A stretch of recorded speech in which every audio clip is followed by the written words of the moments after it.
A traveler, suffering from a severe fever and lacking wealth, collapses at the gates of a massive stone complex in the dead of night. In 12th century Europe, most institutions for the sick were monastic hospices.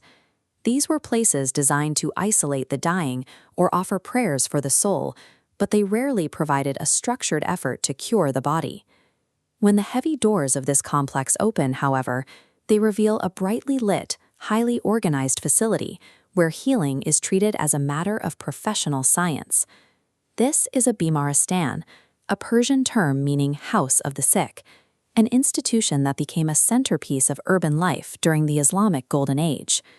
These complexes functioned as permanent, state-supported institutions, operating with the specific goal of curing patients through systematic clinical practice. The Bimaristan operated on several strict pillars.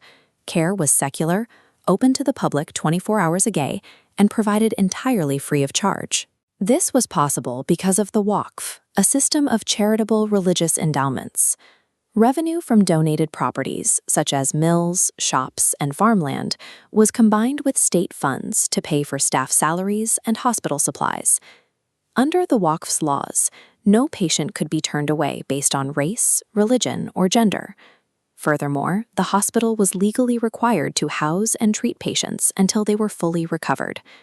This administrative structure meant that medical treatment was a public right rather than a private luxury, creating a centralized system of universal healthcare. On the clinical floor, Bimaristans abandoned the ancient practice of housing all patients in a single room. Instead, they pioneered the use of specialized wards. Men and women were admitted to separate, equally equipped wings. Within those wings, patients were further divided into departments for surgery, orthopedics, ophthalmology, and communicable diseases. The Argun Bimaristan in Aleppo was designed with a specific therapeutic environment for those suffering from mental illness. In these spaces, physicians used abundant natural light, running water, and live music to soothe patients as part of a structured psychiatric treatment plan. Categorizing patients by their specific ailments prevented hospital-wide contagion and allowed physicians to focus their expertise on specific bodily systems. In the dispensary, known as the Al-Sharab Khana, Muslim scholars established pharmacy as a distinct profession, separate from general medicine. Pharmacists relied on botanical manuscripts to identify medicinal plants, allowing them to mix standardized herbal treatments. Government inspectors, called the Mutasib, routinely audited these pharmacies, using these codified texts to ensure medicines were mixed properly, kept in clean jars, and never diluted. Creating a regulated, independent pharmacy department established a systemic check and balance between the physician who prescribed a drug and the specialist who dispensed it. Bimaristans also functioned as academic medical centers, where theoretical lecture halls were located directly within the hospital complex. Students did not just study manuscripts, they followed senior physicians on ward rounds to observe patient care, creating the framework for the modern medical residency. Students were also responsible for maintaining these written medical histories, detailed records of symptoms and treatments that were reviewed and edited by senior doctors. These structured records allowed physicians to evaluate and standardize medical treatments based on repeated, documented clinical experience.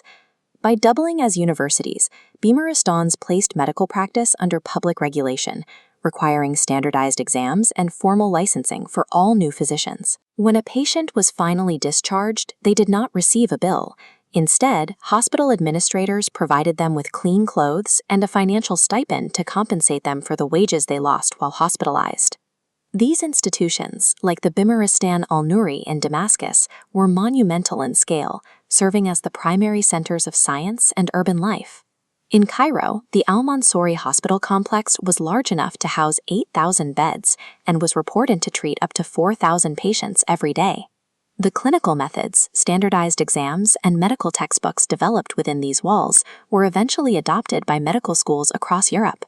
The foundations of the modern hospital experience, specialized wards, regulated pharmacies, and clinical residencies were already operating at a massive scale 1,000 years ago.